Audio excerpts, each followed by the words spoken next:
Not a question. Excuse me. Hello and welcome to the Capitola Planning Commission meeting. This meeting is open to the public with both in-person attendance at the City of Capitola Council Chambers at 420 Capitola Avenue, and remote viewing is also possible. The Planning Commission and staff are attending in person, and members of the public wanting to offer public comment need to be present.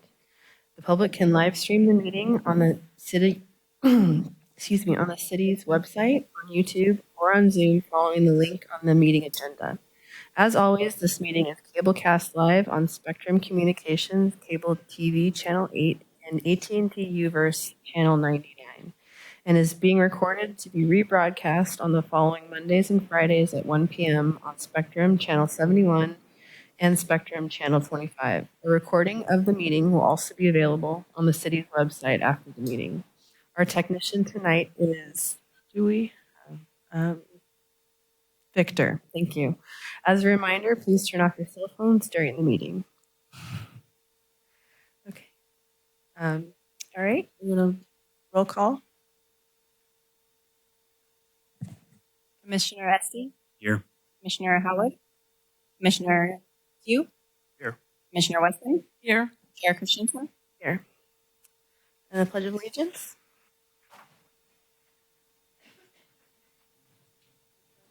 Pledge allegiance to the flag of the United States of America and to the republic for which it stands, one nation, under God, indivisible, with liberty and justice for all. Okay. Thank you. All right. We have any additions or deletions to the agenda? None? There were no additions or deletions to the agenda. Thank you. All right, moving on to item 3 is new business. A is oath of office to all newly appointed planning commissioners. We have a couple new people.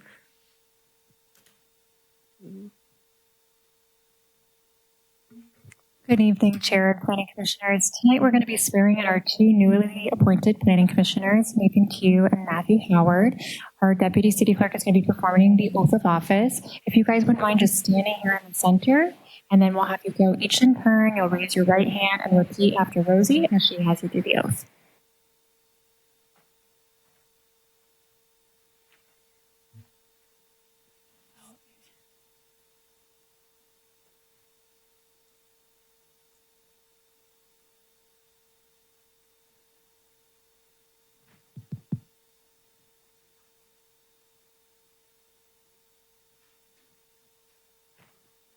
I, Matthew Howard, do solemnly swear or affirm that I will support and defend the Constitution of the United States and the Constitution of the State of California against all enemies, foreign and domestic. That I will bear true faith and allegiance to the Constitution of the United States and the Constitution of the State of California. And I take this obligation freely, without any mental reservations or purpose of evasion, and that I will well and faithfully discharge the duties upon which I'm about to enter.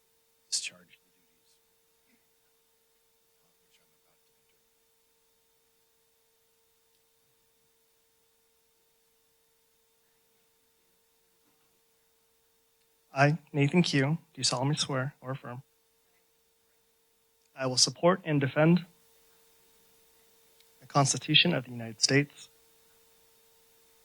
and the Constitution of the State of California against all enemies, foreign and domestic. I will bear true faith and allegiance to the Constitution of the United States and the Constitution of the State of California. I take this obligation freely, without any mental reservation or purpose of evasion, and I will well and faithfully discharge the duties upon which I'm about to enter. Okay.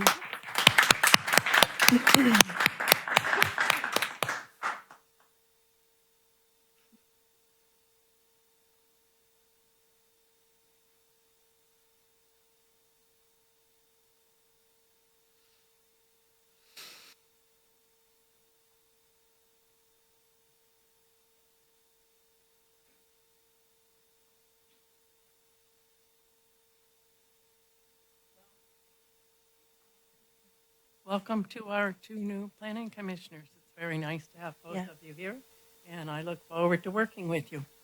Yep, congratulations and welcome. Exciting. Okay, great. Thank you so much, Rosie. Okay, moving on to item C is appointment of the planning commissioner representative to the Art and Cultural Commission. You know, I think we're on B. Oh, I'm so sorry. Apologize. A nomination and appointment of chair and vice chair. Okay, well, I would like to nominate Commissioner Esty to be our chair next year. And someone needs to second. And then can I remind you to talk right into your microphone? I'll second that. Thank you. Okay, we have a first and a second.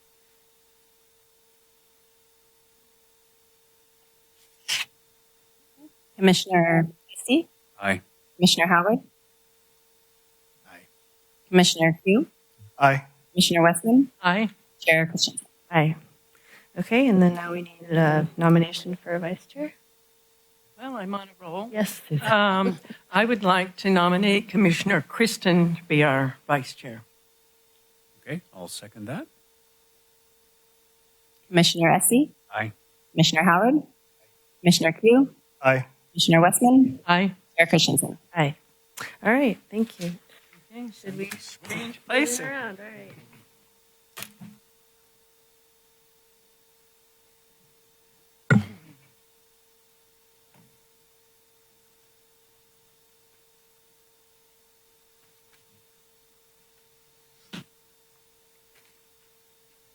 Okay.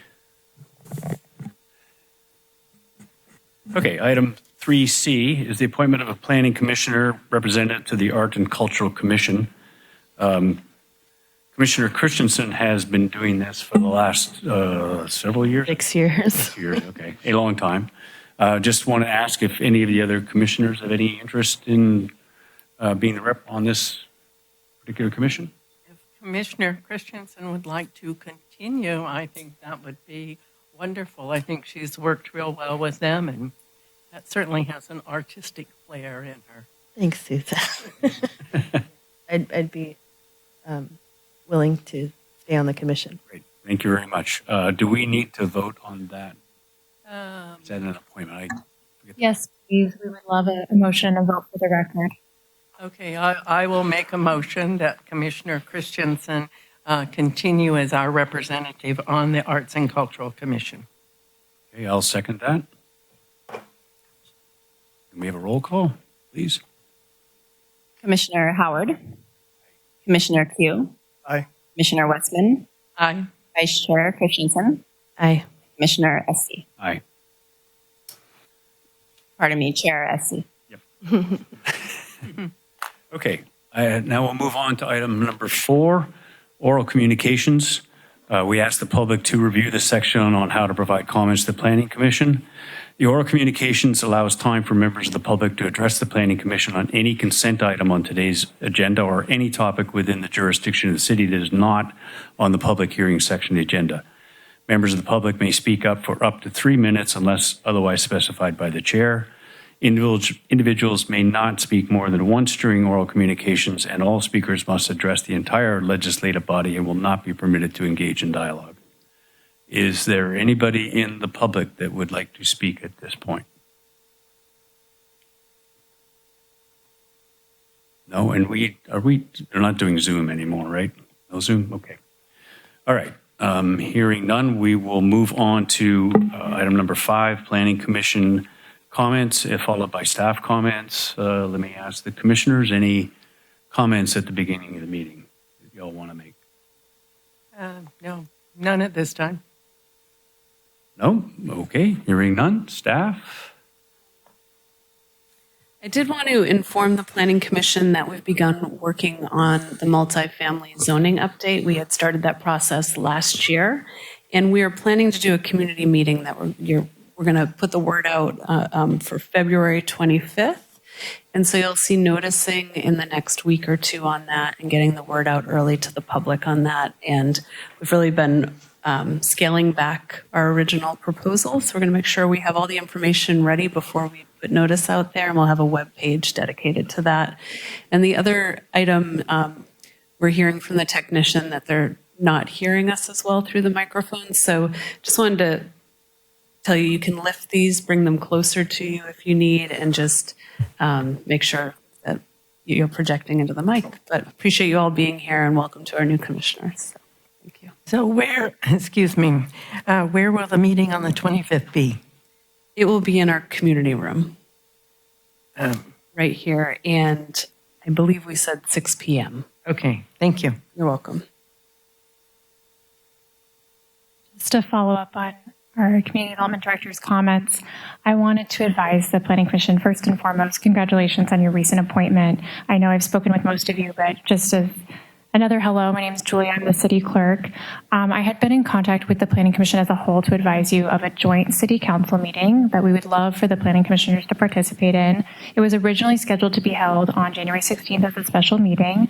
Unfortunately, we did have to push that date out, and I will be in touch soon, hopefully, with a rescheduled date. This training is an opportunity to share information about really applicable legal requirements for our Planning Commission and City Council members. It's also kind of an onboarding opportunity to share, as well as the California legal requirements, some internal city administrative policies that we hold for our commissioners, some of which I've already emailed you about, the Code of Conduct, which is required to be turned in, the Form 700, which is a required by the state form that needs to be completed within 30 days of your appointment, or for those filing an annual form by April 1st. And then a couple of other onboarding items, which we'll go over at the training. For those of you who are new to the Planning Commission, tonight you'll be reviewing minutes from the previous meeting. That's something we'll kind of talk about further at that training. But in general, meeting minutes are taken, they're action minutes, and then they're approved at the following meeting. And that's something that the clerk prepares. If you have any questions in advance of the training, please feel free to reach out. Some of those questions might be helpful, and we can incorporate them into the training, so please don't hesitate. But with that, I'm going to be leaving you in Rosie's capable hands this evening. She's our Deputy City Clerk. And I wish you all a wonderful first meeting, and thank you for joining our City Commission. Thank you. Okay, let's move on now to the item number 6, the consent calendar. All matters listed under consent calendar considered by the Planning Commission to be routine and will be enacted by one motion in the form listed below. There'll be no separate discussion on these items prior to the time the Planning Commission votes on the action unless the Planning Commission requests specific items be discussed for separate review. Items pulled for separate discussion will be considered in the order listed on the agenda. So let me first ask the commissioners, are there any items that we want to pull for a separate discussion? Sorry, I've had a cold. Don't we need to pull item A, because I don't think our two new commissioners, they'll need to abstain on that since they were not part of the commission for the December meeting. So I would assume we're going to take item A and then take B and C? Yes, it'll be a little bit more complicated because I have to recuse myself for item C. Okay, well, we're going to have to do this 3 times. Individually. Okay, I'll make a motion to approve item A, the December 5th meeting for the Planning Commission. I'll second.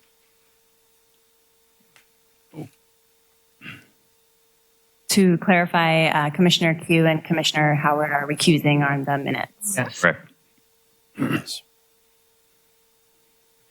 Commissioner Westman. Aye. Vice Chair Christensen. Aye. And Chair Esty. Aye. Okay, I'll make a motion to approve the 2025 regular meeting schedule. I'll second. Commissioner Howard. Aye. Commissioner Q. Aye. Commissioner Westman. Aye. Vice Chair Christensen. Aye. Chair Esty. Aye. Okay. I will make a motion to approve the project at 216 Central Avenue. It's a 2-year permit extension for 216 Central. And I believe one of our commissioners will be recusing himself. I will be recusing myself from this vote. I'll second. That was a motion. Yes. I'll second. Susan's Florida. Commissioner Howard. Aye. Commissioner Q. Aye. Commissioner Westman. Aye. Vice Chair Christensen. aye. Okay, very good. Thank you very much, everybody, for your cooperation there. On to the public hearings. Public hearings are intended to provide an opportunity for public discussion of each item listed as a public hearing. Procedure is as follows. Number one is a staff presentation, followed by Planning Commission questions of the staff, followed by public comment, then bring it back for the Planning Commissioners to deliberate amongst themselves, and then a decision will be made. So the first item is 1550 45th Street Avenue, and we have a staff presentation.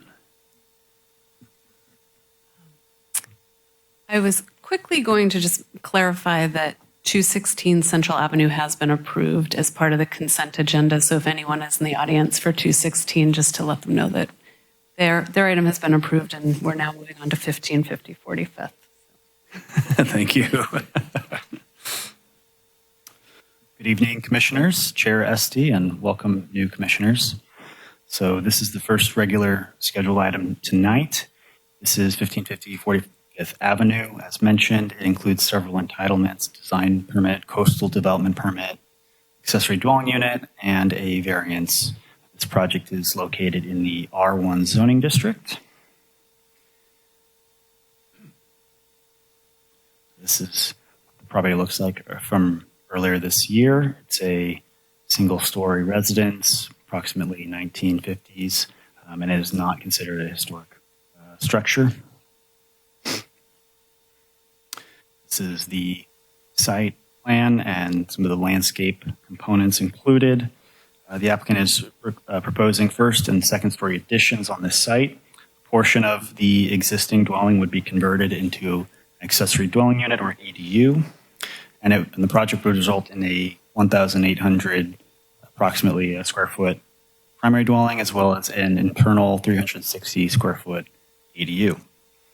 The landscape currently includes a magnolia, and they're proposing a redbud on 45th Avenue. So this would meet at maturity the canopy coverage goals of Capitola for new construction and major remodel. And parking is provided with the garage as well as a driveway for the primary dwelling. The ADU is not subject to parking requirements and does not have any dedicated parking.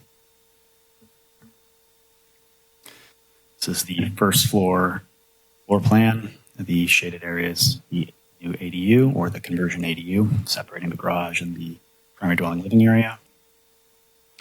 This is the upper floor, and the ADU, again, is only on the ground floor. These are the proposed elevations, the front and street side. The design of the remodel continues the existing exterior features and materials with board and batten, a new but similar open gable style roof. And there's a covered second story deck facing the front yard along Emerald Street, which complies with all of Capitola's development standards for upper story decks. These are the rear and inner side elevations, and a rendering that was included.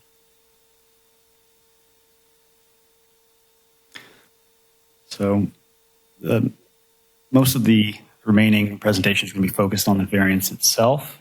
I know that 3 of our commissioners have reviewed variance requests in the past who have not. So if there's any questions at the end, please feel free to ask them of us. But this home is considered an existing non-conforming structure due to the garage wall. Current code requires that a attached garage be set back 5 feet from either the front building wall of the primary dwelling, so that's the habitable space, or if it's accessed from the street side, then from 5 feet back from the street side. In this case, it would be the street side. So the existing garage, is only 1 foot back, and they're proposing to keep that. However, alterations to non-conforming structures cannot exceed 80% of the fair market value of the existing structure. unless they either A, bring the structure into conformity with current standards, or B, get some sort of waiver or variance. And the applicant is requesting a variance from this additional setback standard, which would enable them to proceed with the high extent of remodel.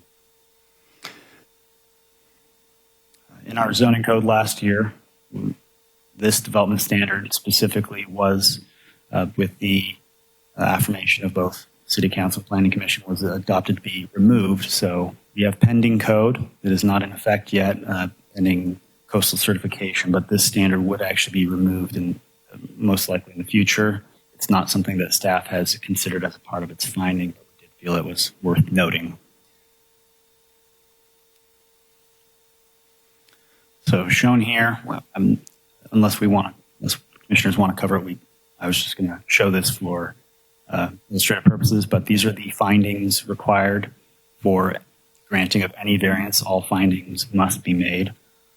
The two underlined findings, A and E, are the ones that I'll cover in the next slides. They tend to be the more difficult findings to meet, which are if there are some unique circumstances related to the variance request that make compliance difficult and are not found generally on comparable properties. And the E is that this would not be considered a grant of special privilege.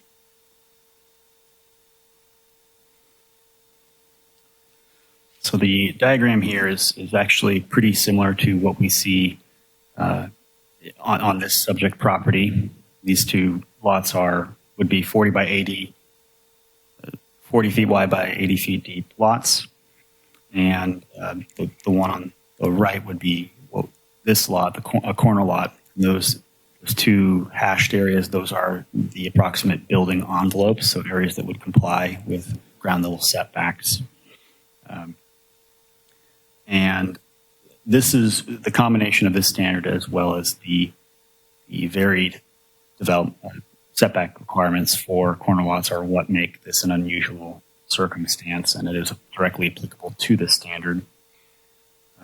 Although this lot is 40 foot wide, which is a fairly common dimension found on R1 lots in Capitola, it is particularly limiting for corner lots that are 40 feet or less in width,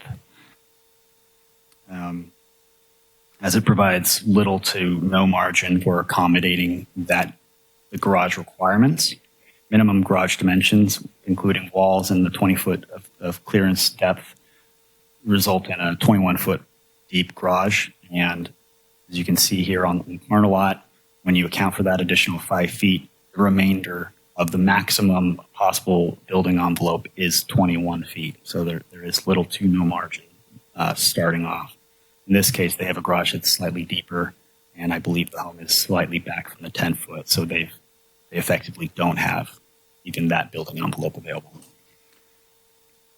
And this is not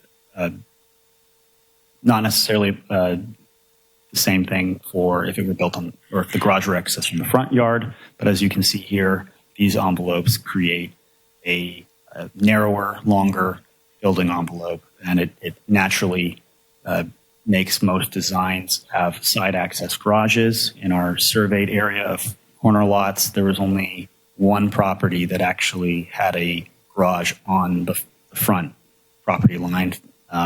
All the other ones were side access. So this is that study area, which is all up and down 45th Avenue from Jade Street Park to Capitola Road almost. There are, I believe, 12 corner lots, including this one. And of those properties, we found 7, including this one that had comparable development, which is they had a single-family dwelling with an attached garage. And of those 7 properties, only one of them actually complied with this standard. The rest were generally in compliant with the minimum 10-foot setback, but they did not have that additional articulation of 5 feet. And this would be the basis for why this would not be a grant of special privilege. Virtually every single property with a garage is accessed from the side and does not comply with this and could not comply with this standard if it were there in place when they were constructed.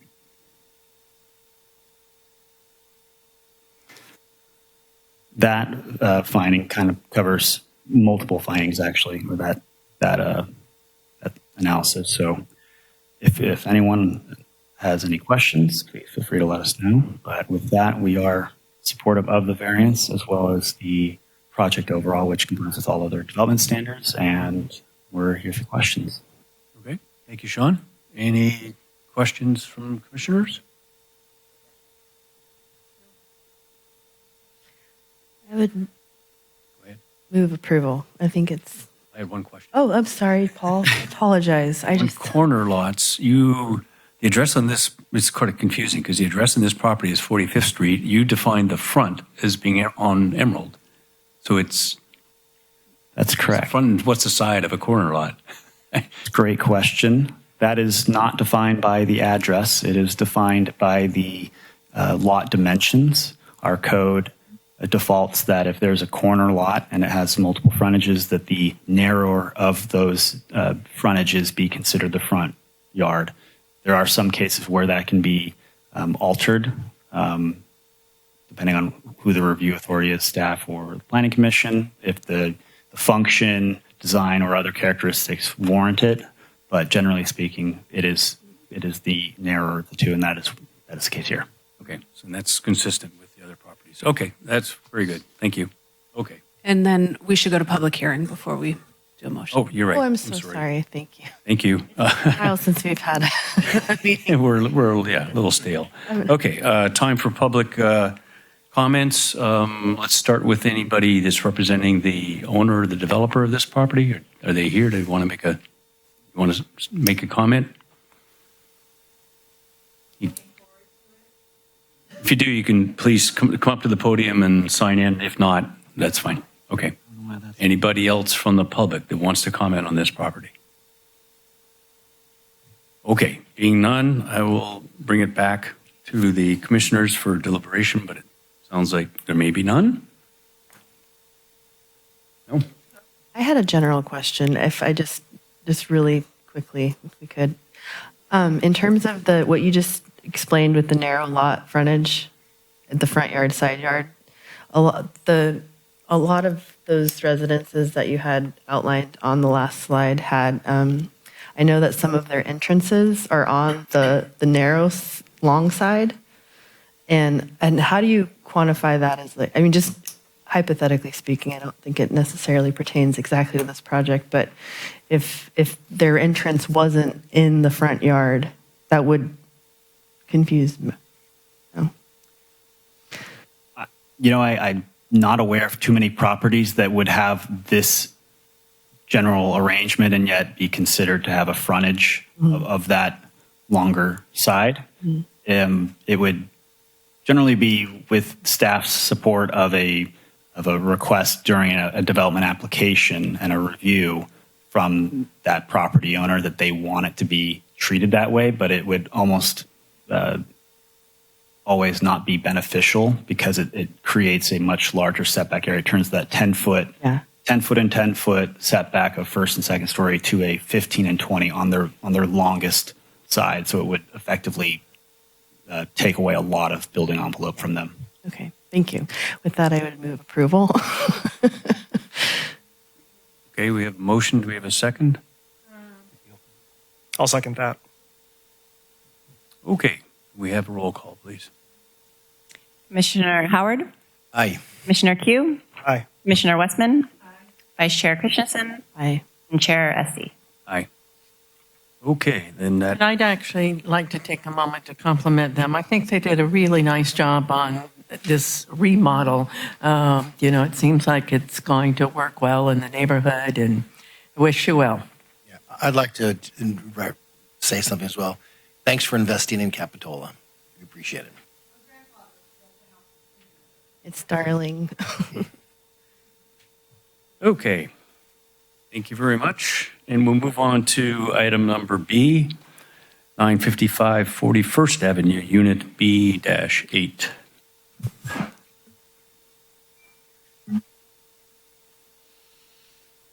I have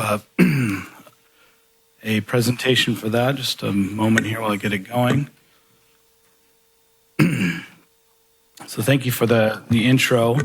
Item 7B is a request for a conditional use permit at the property 1955 41st Avenue. I've got a map here, and I've got the star shown on the specific tenant unit. So this is going to be an N tenant unit on the building that is anchored by Ross. That's the primary tenant. And the second slide here is an overall site plan of the property, and I've highlighted in yellow the tenant unit. There's going to be a slide later on where we get into some of the parking analysis, but this is really the best slide that shows you just the area that this covers, and it does cover 295 parking spaces. So take a mental snapshot of this photo for later, or we can come back here if needed. Zooming into just the street level view of this tenant unit B8, it's an N unit, has 3 sides, 2 entrances, and this is the current condition and has been vacant for about 2 years. And so getting into the background, the applicant is the proprietor of Cork and Fork, which has been operating in the village for a little over 8 years, and they're looking to relocate across town to this space. The entire multi-tenant space is 48,000 square feet.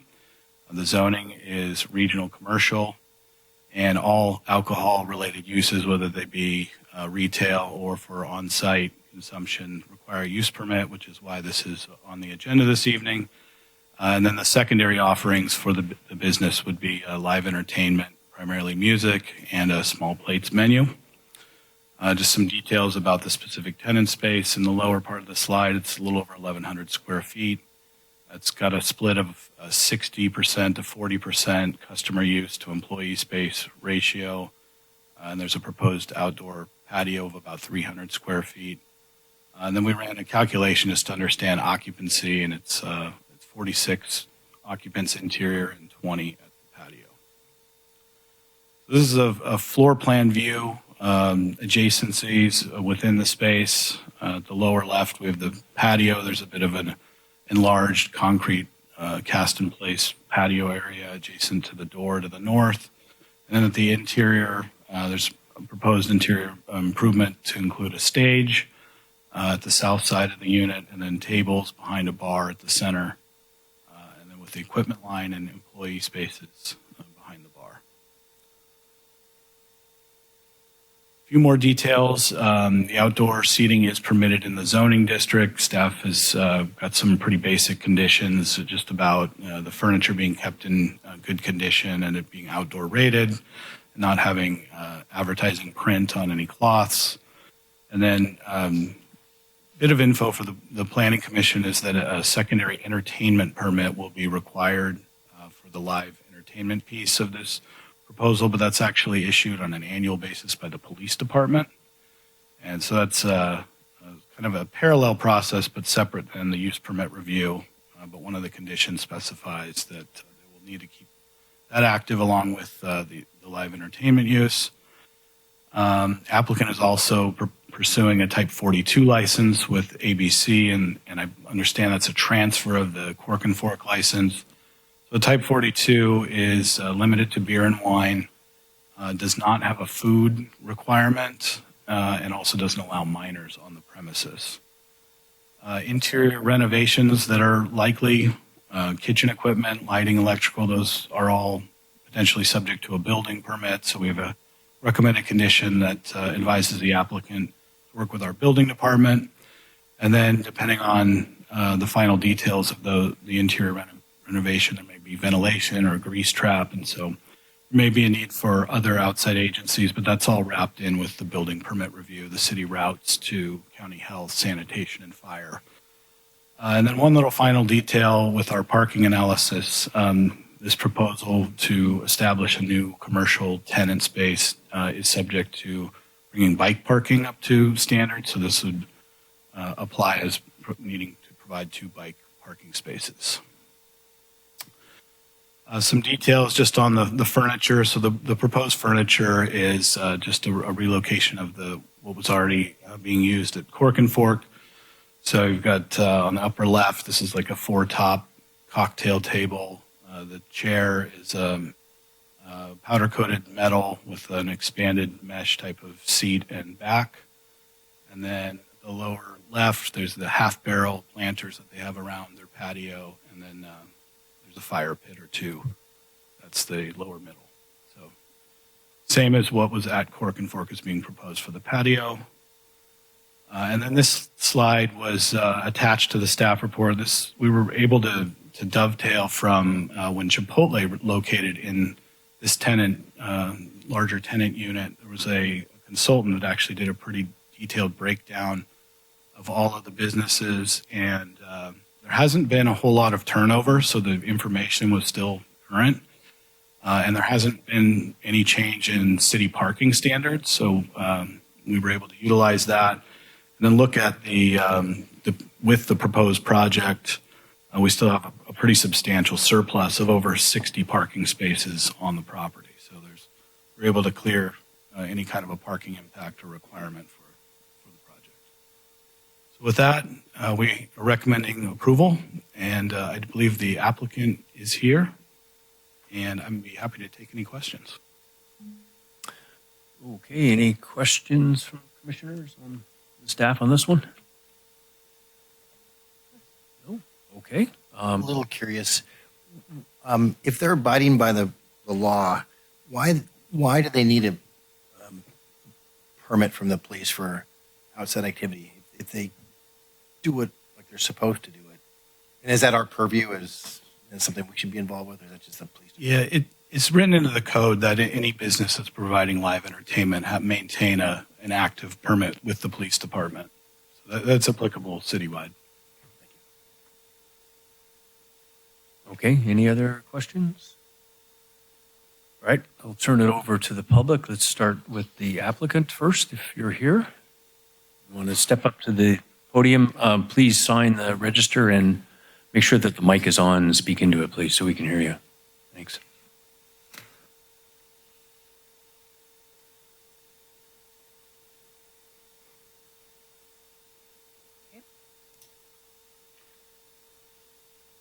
Do you have any questions? He said everything I need to say. But you had a question about the entertainment permit? Do you understand the process? Yeah. You do, or you want me to tell you? Go ahead. Okay. So every year I have to go to the police department and get an entertainment permit for live music. So part of that entertainment permit process, it's about a 15-page document, and I spell out my menu, what I do, my hours of operation, my management, my security, cameras, all that stuff. I also have to get a fire inspection. I have to include copies of my ABC liquor license. I have two, so a type 42 for beer and wine and a type 77 for entertainment. And a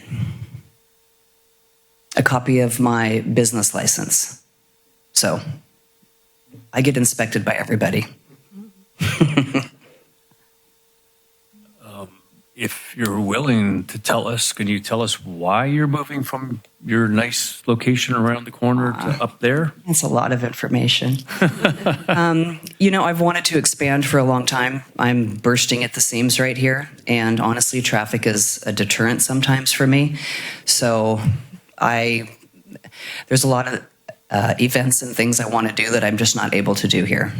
So I just need more space. Okay. Yep, makes sense. Thank you. Yeah. Yeah. The village. Yeah, I've been here a long time. This isn't my first business here. I here. think it's really exciting that we're going to have this kind of activity and use up on the 41st Avenue area. Yeah. I've gotten a lot of we get a lot really- more Yeah. places like you. Thank you. I appreciate that. The place is a little quiet. It is. We're gonna liven it up a little. Okay. Any other questions?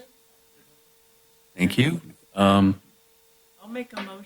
Do you want to? There may be other members of the public. Okay. Thank you. Sure. I had a meeting tonight. So. Are there any other members of the public that wish to make a comment at this point in time? No?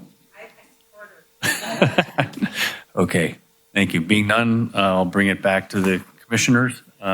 Any more If somebody deliberation? else would like to make a motion, I'm happy to. I'll motion to approve. Yeah, Matt Howard.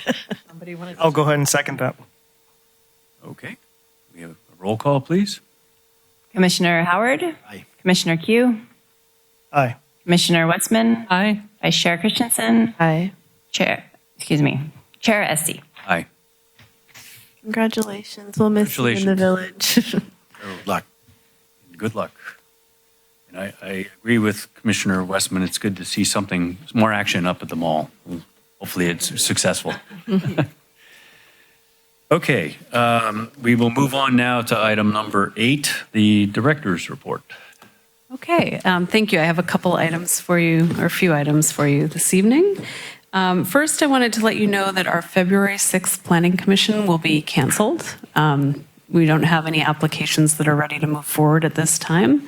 So February 6th will be canceled. So when we adjourn this evening, we should adjourn to March 6th in the next meeting. Good news is that the southbound ramp is scheduled to open in the next 2 to 3 weeks. So there was a fire at the asphalt plant, and we're beyond that now. We got the correct asphalt installed, and now they're just working on striping. So once the striping is done, that southbound ramp will be reopening. PG&E, we've had a hiccup at the Rispin Park. We were hoping to have that open last year. I think we were hoping for Halloween, but there's a PG&E pole that is interfering with the moving forward with the Rispin Park. So that's on hold at this time, and we're working with PG&E. And let's see what else. The February 25th, we'll have that special meeting for the multifamily zoning updates. And I have a question about that. So it's going to be a noticed, advertised meeting, so all the planning commissioners can attend? it will be noticed and advertised. The Planning Commission is welcome to come. It's going to be more of an open house format, so you won't be making any decisions. This is more of a community outreach meeting, so you really actually don't have to attend. And then we'll be coming to the March 6th meeting with the outcome of that community meeting. So it will be noticed to the public in trying to bring people in to attend, but really your attendance there is not required. Well, what happens if 3 of us show up? If 3 of you show up, whenever there is an item that is relative to an agenda, you're allowed to speak with one other commissioner about that item. So please choose who you have conversations with, but it would be inappropriate to dive into a conversation 3 commissioners at that meeting. And once you've spoken to one commissioner on that item, that's your person to speak with. So that will come up at our training at a future date, but yes. So you're welcome to attend, but at this point, I would say I don't even recommend that you be there. We're really trying to hear from the public so that we can report back to the Planning Commission what we heard. So Thank you. So are you anticipating any controversy or noise, or is it pretty straightforward? So I'm hoping that we're headed in a much better direction. What we brought out back last year was definitely controversial, and I think it was more the way the messaging was done. We didn't have a website, a web page to inform the public of exactly what we were proposing, and this time we'll have a really good explanation out there of what we're proposing, and we're going to take a different approach in that. A lot of people were scared that we were increasing the density and the city was going to force development, and that's definitely not the case. And working with Ben Noel, we have a new approach to this of making non-conforming structures, just solidifying that they're conforming. And so no need to increase the density on properties that we don't foresee increasing in density in the future. So we're really trying to narrow down the scope of what's realistic, what really could redevelop. So hoping to get the information out early and educate the public, and then we'll be, during that meeting, doing a presentation and then interactive answering questions. So And then also the League of California Cities offers training for new planning commissioners. And I've reached out to our 2 new planning commissioners. It looks like one has that time free and can make that commitment. Commissioner Q. And then, and I believe everyone else has been to that training before, but if either of the 3 of you are interested, let me know. I definitely budgeted for 2 spots on that. So, and then the opportunity will exist next year to attend. And with that, that concludes my director's report. And I should mention, though, next Thursday is a city council meeting in which the appointment of another city council member will be made. There's a lot of great information on our website. And so we'll be looking forward to that meeting. That concludes my report. Thank you. Back to the February 6th meeting. Don't we have to conclude some action items from the housing element work that we did? What sticks in my head is the mall. We have to do something with the mall next, right? At some point. Yes. By the end of 2025, we have to have new updates to our community benefits section of the code for the mall to increase the height to 75 feet and remove parking from the floor area ratio. In doing that, there's more than just those 2 steps. So we'll be starting to work on that and reaching out to the mall as well, because we'd like to have a partnership moving forward and making sure we get this right. All I have is this visual of a long action item list that we have for 2025 on the housing element, but I can't remember how much we have to do and how much you have to do. So Probably more the latter. our annual report is due to the state on April 15th, 2024. So we're working on that now. And in our housing element, we had 86 action items. And a large number of those items were completed because we updated our zoning code and we had to do it by the end of 2024. So, but yes, Chair Esty, we have more items for 2025. All right. So, yep. We can talk offline about that. Yeah. Thank you. Thank you. Okay. And the multifamily is one of them. Yes, Yep. multifamily is definitely So something. we're doing multifamily, then the mall. Yeah. Okay. We need to get those cleared up. They were, for the new commissioners, those were kind of 2 of the most talked about items on our housing element.